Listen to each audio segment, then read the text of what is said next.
The story of Sant Tukaram. Sant Tukaram was an extraordinary saint in 17th century Maharashtra, India. He composed close to 4,500 devotional poems, called Abhangs, devoted to Lord Vitthala of Pandharpur. Lord Vitthala is the form by which Sri Krishna is worshipped in Maharashtra. The other names for the Lord are Pandurang, Vithoba and Panzarinath. Tukaram was born in the year 1608 at a village called Dehu, in Pune district of Maharashtra. His family deity was Lord Vitthala of Pandharpur. Tukaram lost his parents at the age of 17. He tried his hand in several ventures of trade, but failed. He would give away everything he had, including borrowed money to poor people in need. During the famine of 1629, his first wife, son and the few remaining cattle died. He was so much disgusted with life that he left his house and village and disappeared into the nearby Bhamnath forest. For 15 days, he stayed there concentrating on the Almighty without food, water or sleep. After the 15th day, he realized his oneness with the Supreme Consciousness, and Lord Vithoba visited him in his true form. After this, Tukaram had no love for his household, wife or relations. He reconstructed the family temple, which had fallen into disrepair, and began to spend his life, day and night, in bhajan and kirtan. As a result of his wholehearted devotion, bhajan and kirtan, Tukaram was rewarded with Guru Updesh. The Guru visited him in a dream. Tukaram said his name was Babaji Chaitanya, and he advised me to do japa of Ram Krishna Hari.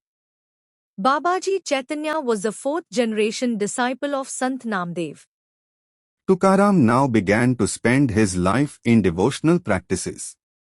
One day, he had a dream in which Sant Namdev appeared with Lord Pandurang, woke him and advised him to make devotional songs.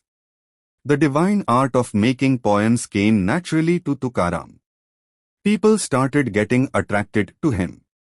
His fame was resented by some people, and they told him to stop making poems, and as for the poems he had already made, they should be drowned in the Indrayani river.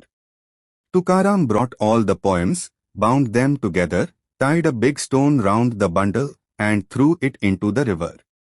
Tukaram then sat on the bank of the river Indrayani, in constant prayer to Lord Pandurang to show him the correct path. For 13 days he thus sat unmoved, without water, food or sleep. On the last day, the bundle of poems was found floating in the river and were brought back to Tukaram.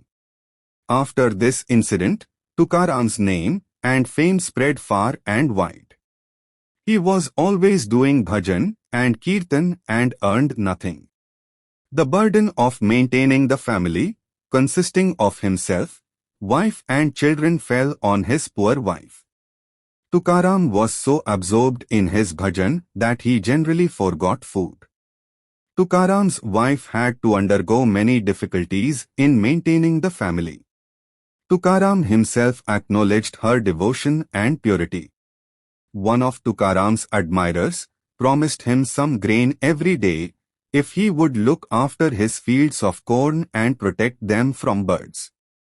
Tukaram agreed, and when he went to the fields, all the birds flew away. He was so upset that the poor birds were deprived of their food.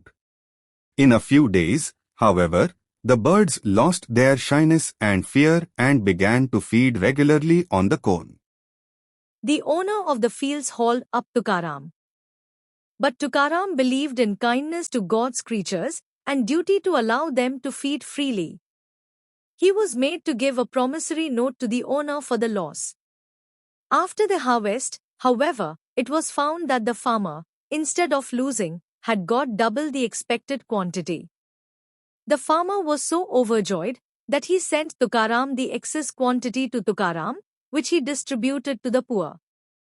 One day, the great Maratha chief Shivaji Maharaj came to meet Tukaram and stayed with him for several days. Shivaji Maharaj was so much impressed and moved by the bhajans of Tukaram that he wanted to give up his kingdom and take to bhajan and follow Tukaram. But Tukaram dissuaded him from doing so. He reminded Shivaji of his duty to his subjects. Shivaji returned to his court a happier and a more contented man. Tukaram knew intuitively that Samarth Swami Ramdas would be Shivaji Maharaj's guru, and it was Tukaram who introduced Swami Ramdas to Shivaji Maharaj. Tukaram always advocated bhakti, in the form of repeating his name and in the form of bhajan, singing his praises. He would spend many days and nights doing bhajan. He used to get invitations from nearby villages to go over there and do bhajan with the villagers. Once, he was performing kirtan. There was a large concourse of people doing bhajan with him.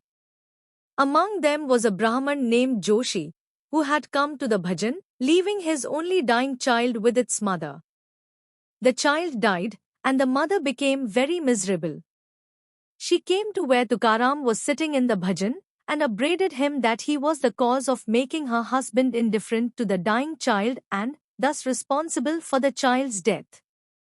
Tukaram immediately began to pray to God to grant life to the child and began singing bhajan. Lord Pandharinath granted his prayer and the child came to life and joined in the bhajan. When Tukaram's end was near, he told his friends that he would be going away in a few days. The night before his departure, he performed a kirtan, which was memorable in many respects. The subject was Hari Katha. Tukaram said, Hari Katha is like the union of three holy rivers, God, the devotee and his name. By listening to it, all one's sins are burnt off, and one is purified. On hearing that his death was nearing, the people of the whole village assembled round him, and he exhorted them thus. Fulfill responsibilities of family life, never forget Pandurang. The name of the Lord alone will save you at the time of death. Never forget the name of the Lord. Always do kirtan and bhajan of Lord Narayana. Do not worry about your material welfare. The Lord will look to it. This is all ephemeral. The Lord's name is eternal. Do japa of Ramakrishna Hari. Thus passed away one of the greatest saints of Maharashtra with God's name on his lips, singing praises of him. Sant Tukaram Maharaj left this world in the year 1649, when he was 41 years old.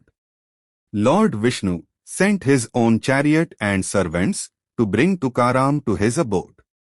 The spot from where Tukaram was taken to Vaikuntha is now the site of Vaikunt Gaman Sthan temple.